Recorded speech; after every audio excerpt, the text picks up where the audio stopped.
I want to talk more about what's being called the Safe Social Media Act. It's otherwise known as Bill 34. So yesterday, Canada's Culture Minister, Mark Miller, introduced a bill. Now, the bill is supposed to force social media companies to block access to children under the age of 16. I say is supposed to because the details are a little bit unclear. The government has said that the bill will cover traditional social media services like Facebook and X. Sara Grimes is a professor at McGill University. She looks at children's rights in the digital media environment. She joins us on the line. Good afternoon. Good afternoon. So what do you think of the new legislation? Yeah, it's really interesting. It has a lot of really good innovations and, a duty to act responsibly for social media platforms and for AI chatbot operators. But as you mentioned, there's a social media ban that's kind of like involved. It applies to a very small slice, not only of features, but also it's only relevant for account creation. So, and it doesn't ban young people from accessing the sites and platforms to just scroll through content. So I think that it's a partial ban. But I was listening today at the technical briefing, and a number of experts were chiming in and talking about this is a good first start. And it is a first start because the Act itself also establishes a new commissioner for online safety, and with all kinds of plans and implications that there's going to be lots of study, lots of enforcement and, expansion to make sure that the risks that kids are facing, which traverse all over the place and can't be contained in, one single definition, will be tackled, in a systematic way from here on in. You say systematic. I heard one comment today about someone saying, if you're a teenager today worried about, or a young person worried about, being banned, don't worry, it's going to be years. You'll be an adult before this is enacted. But what is not a joke are the risks that you allude to. So we've had a kind of a robust conversation already today on the phone. A lot of people are concerned about government overreach. So I want to hear from you. What are the risks? Like what is happening to children who are accessing social media sites? Yeah, I mean, for a lot of children and for a lot of things that they're doing, they're not encountering massive risk all the time, obviously. They're learning how to bake cookies, and they're connecting with their friends and organizing, a sleepover party after the hockey game on Friday. But there are all kinds of things that we know are found on social media, that are found in other parts of the internet, that have to do with exploitation. They have to do with exposure to harmful content, to adult content, to, these trolls and people who are harassing everyone. And it's been very apparent, especially in the past, I would say two years, that the platforms themselves are not doing an adequate job of protecting any of us, let alone our young people from just being faced with this at any moment. So even if it's not happening all the time, and it's not, it can, and we need better regulation because the companies can't do it themselves. But I guess the question is legislation going to protect them? I was reading, and I'm no expert on this at all, but a little bit about Australia's experience. And I know one of the things that was being suggested was that that kids were going to unregulated spaces, that the bans may inadvertently push vulnerable teens into less regulated, less safe online corners, which is obviously a concern. So what is the danger of that? Yeah, I mean, obviously, I've also been reading these studies, and it was also predictable because the technologies that they're using, and the way that all laws have to be fairly narrowly applied when they're actually prohibiting a huge swath of the population from doing something. You have to be specific.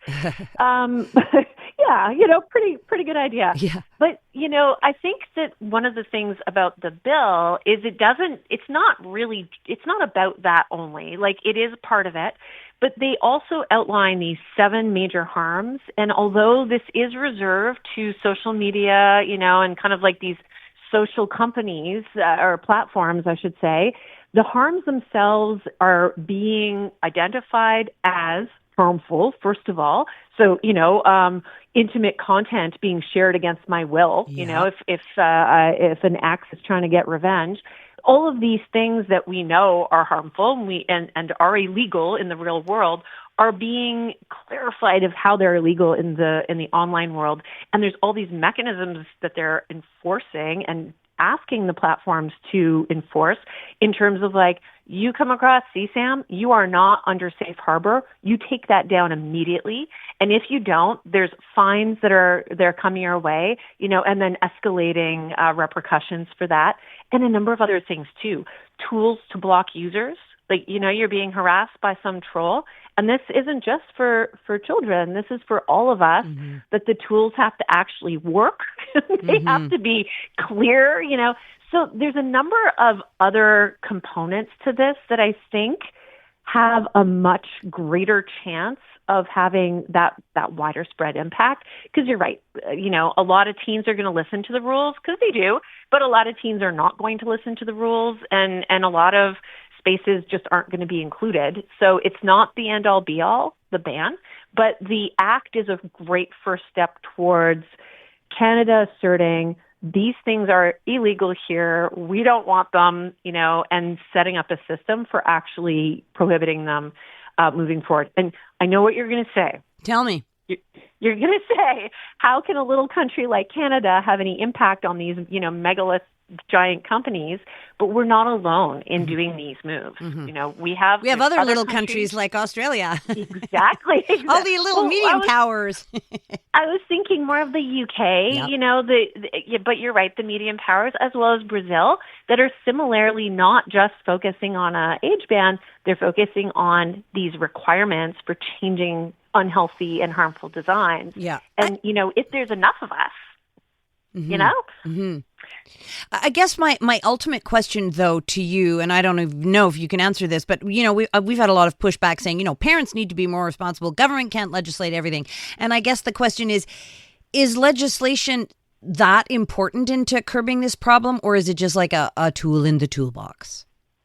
Oh, I think it's always just going to be a tool in the toolbox, but it sure is a powerful one. Yeah. I mean, parents and kids themselves, try to avoid, bad encounters and content that they're not seeking out that disturb them and give them nightmares. There's a lot of effort has been put in by families, by regular users to try to avoid this stuff.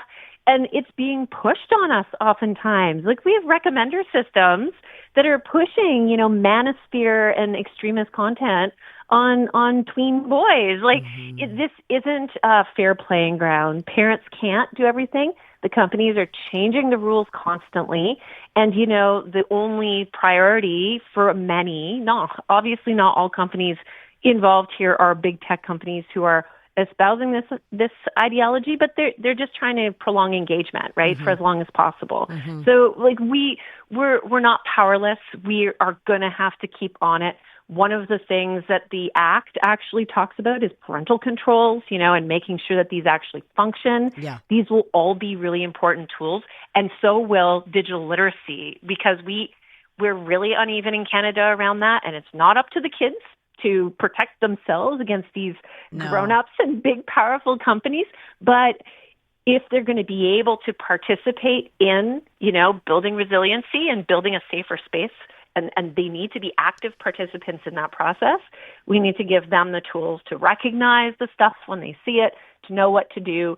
But then we have to make sure that those tools actually work when they try to use them. Right. Sarah, it's really interesting talking to you, and you bring up a lot more topics for conversation, so hopefully it won't be the last conversation that we have. Thanks so much, though. Amazing. Thank you so much. Hello, Canada. This is Bryan Adams Radio. Hosted by Bryan Adams himself. We'll play a few of mine, a ton of my favorites, and some must-hear behind-the-scenes stories from the world of rock and roll. I'm coming to get you! One thing about doing rock and roll so long is you end up meeting a lot of the people that you admire. Sometimes you even get to work with them. It's only love, and that's all. Bryan Adams Radio. I'm coming back to you. Now available on the free iHeartRadio app. Everybody,